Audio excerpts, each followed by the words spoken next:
All right. Like always, first and foremost, I would like to say Shalom and call Halayim like Yahweh Bahasham Yahweh Shah Bahasham Rakah Kwadash. I would like to give double honors to the elder apostles of Great Millstone who I learned this truth from. And Shalom wa Barakim la Bakayim Shah Yashala. Peace and blessings to the hopeful elect throughout the four corners of the earth of the nation of Israel that's waiting on the return of Yahweh Shah HaMashiach to deliver us out of this last captivity. I'm going to title this video, Why Was the New Testament Written in Greek? And what inspired this is basically I got into a little debate with this guy, and he thought he was being slick, or he thought he was going to catch me off guard when he asked me why was the New Testament written in Greek. A lot of brothers know that the New Testament was translated from the Greek, in the Old Testament from the Hebrew, but they might not know Salak. They might not know why the New Testament was written in the Greek in the first place. So I'm just going to give a few scriptures, to back up the point, to explain why the New Testament was written in the Greek, and I hope the elect is edified. This first scripture I'm going to get is in the book of John, chapter 19, verse 19, and I'm going to read the 20. It reads, "And Pilate wrote a title and put it on the cross, and the writing was, Yahweh Shah HaMashiach of Nazareth, the King of the Jews."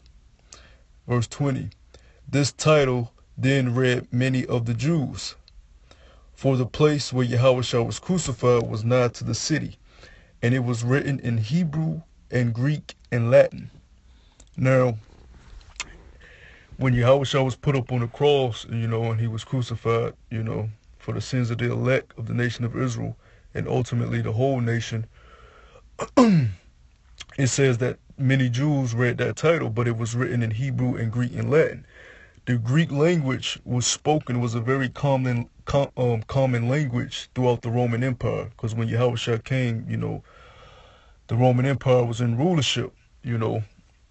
Greek and Latin, those were, major speaking languages during that time, because before the Romans came into rulership, you had the Greeks, so you still had a lot of people speaking Greek, and Latin, and of course Hebrew, with the Hebrew Israelites dwelling in the land of Jerusalem, So I brought that out to say that obviously the Grecian language, the Greek language, was being spoken during that time, okay? Now, if you do your research, the New Testament was written in what you would call Koine Greek, or Koine Greek, I hope I'm pronouncing that right, but you spell it Koine, and I believe it has like an apostrophe over the E, and it's Koine Greek or Koine Greek, and that's basically, when you do your research, it says that's the Hellenistic Greek that was spoken, okay? And that word Hellenistic is when you've been Hellenized, when you've been Hellenized by another nation to adopt their customs, their laws, and their philosophies, okay? Now, during the time when the Grecians were reigning, brothers go into how King Antiochus forced upon the nation of Israel to be Greeks, to be as the Greeks, okay? So I'm going to get that right now in the first book of Maccabees, chapter 1, verse 41. And it says, "Moreover, King Antiochus wrote to his whole kingdom that all should be one people." He was in that same spirit as like during the time in Babylon, when the Tower of Babel was to be built, when they wanted to make all nations as one, so to say, speak the same language, and be as one people. King Nimrod wanted that tower to be built, and just like Esau, the so-called white man, just like with his new world order, he wants all nations across this whole globe, this earth, to be as one under his new edicts and new laws, and under the mark of the beast, the RFID chip, okay? So that's the spirit King Antiochus of the Greeks came in, wanting everybody to be one. Verse 42, "And everyone should leave his laws. So all the heathen agreed according to the commandment of the king. Yea, Many also of the Israelites consented to his religion and sacrificed unto idols and profaned the Sabbath. So not only did the heathen agree to leave their customs and their laws and follow after the Greeks' laws and their ways, but it says many Israelites, sacrifice unto idols, profane the Sabbath, which the Lord tells you, don't profane his Sabbath. That's a very, very serious offense against the Most High. And it says consented to the religion of the Grecians.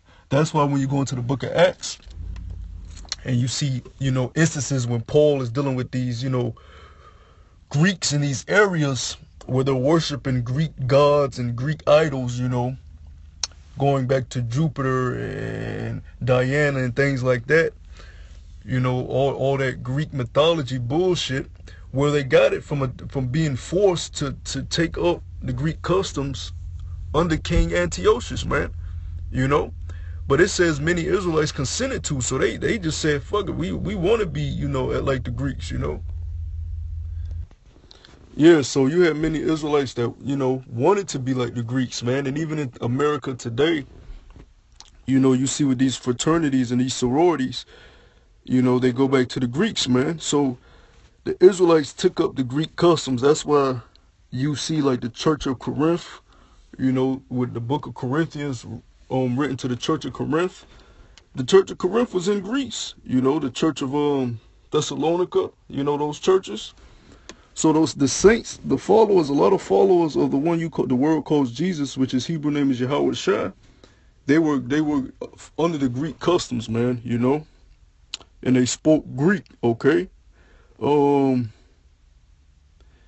me see where I'm at, where I'm reading. I think I'm in verse 43. Let me see. No, verse 44. It says, "For the king had sent letters by messengers unto Jerusalem and the cities of Judah that they should follow the strange laws of the land and forbid burnt offerings and sacrifice and drink offerings in the temple, and that they should profane the Sabbath and festival days." So they basically, King Antiochus under his decree basically forbade the Israelites from keeping their customs and serving their power, Yahweh Bashem Yahweh Shai, verse 46, and pollute the sanctuary and holy people. Verse 47, set up altars and groves and chapels of idols and sacrifice swine's flesh and unclean beasts, that they should also leave their children uncircumcised and make their souls abominable with all manner of uncleanness and profanation, being profane. That's where the word profane comes from. Outside of the temple, being unclean.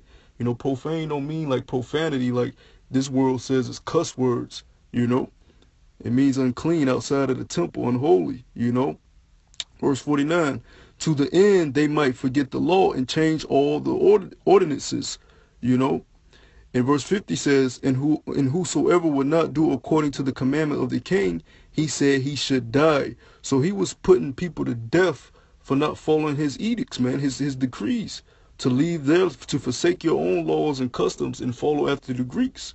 And it even said he told the children of Israel, because that was a major custom of theirs, of circumcision, to leave their children uncircumcised. That's why in the book of the New Testament, where you have the debate between the circumcision and the uncircumcision, those were not heathens, man. Those were not other nations outside of Israel. Those were Israelites who became Grecians under the philosophies and decrees and laws under the rulership of King Antiochus in the Grecian rule, man.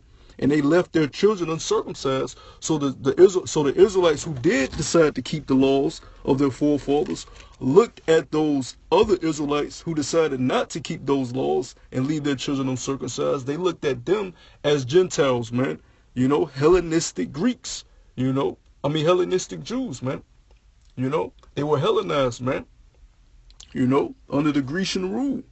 So when you look at the New Testament and you see that it's written in Greek, well, when Yahweh sent, the disciples that were supposed to go to the Jews that thought they were Greeks to teach them the truth, well, they were speaking Greek. They spoke Greek. They spoke Greek. And I'm gonna get another precept to back that up. You know, I'm gonna get in the book of Acts where Paul clearly spoke Greek, man. You know. This is the book of Acts, chapter 21, verse 37. And as Paul was led, and as Paul was to be led into the castle, he said unto the chief captain, May I speak unto thee? Who said, Canst thou speak Greek? Art not thou that Egyptian, which before these days made us an uproar and led us out into the wilderness, 4,000 men that were murderers? You know, because we know that the ancient Egyptians, the Ethiopians, and you know, and that other dark-skinned nation, which the world calls Africans today, they are not the children of Israel.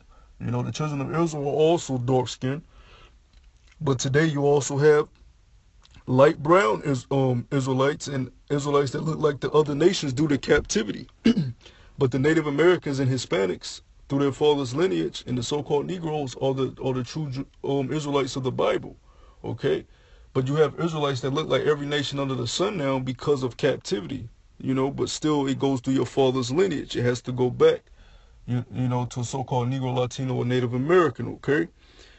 But you know, he asked Paul, Can thou speak Greek? You know, in verse 39. But Paul said, I am a man which am a Jew of Tarsus, a city in Cilicia, a citizen of no mean city, and I beseech thee, suffer me to speak unto the people.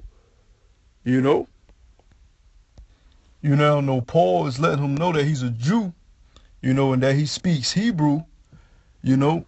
But Paul was around the Greeks a lot, man. He dealt with the Greeks a lot, you know, and that should let you know that he will have to know some Greek to dwell amongst them, man. You know, because they were taken away from their customs. You got to think after the Grecian rule, how many children throughout that slavery, throughout that captivity, were raised as Grecians and spoke Greek, you know. So in this instance, Paul does speak Hebrew to the people because it says in verse 40, it said, verse 39 says, And I beseech thee, suffer me to speak unto the people. Verse 40 says, And when he had given him license, Paul stood on the stairs and beckoned with the hand unto the people. And when there was made a great silence, he spoke unto them in the Hebrew tongue, saying, you know, because he, at the end of the day, he is a Jew of the nation of Israel. But for him to be amongst the Greeks, that's why he asked him, Can thou speak Greek? You know, did Paul say no there? Did Paul say no, I can't speak Greek? You know, the Hebrew, Latin, and Greek were common languages during that time, man. You know, and I want to get another instance. You know, when the power of the tongues came upon the disciples, man. You know, just bear with me for a second. Let me see. Okay, this is the book of Acts, chapter 2, verse 4. And they were all filled with the Holy Spirit and began to speak with other tongues, as the Spirit gave them utterance. And there were dwelling at Jerusalem Jews, devout men out of every nation under heaven. So all these men were Jews, right? It says, Now when this noise was abroad, the multitude came together and were confounded, because that every man heard them speak in his own language. You know? And this was at the Feast of Pentecost, when they came to the Feast of Pentecost. And you know, you got to be an Israelite anyways to take part in the feast anyways, you know. If you know anything about the law and the traditions of Israel, you know. Verse 7, it says, And they were all amazed and marveled, saying one to another, Behold, are not all these which speak Galileans? You know.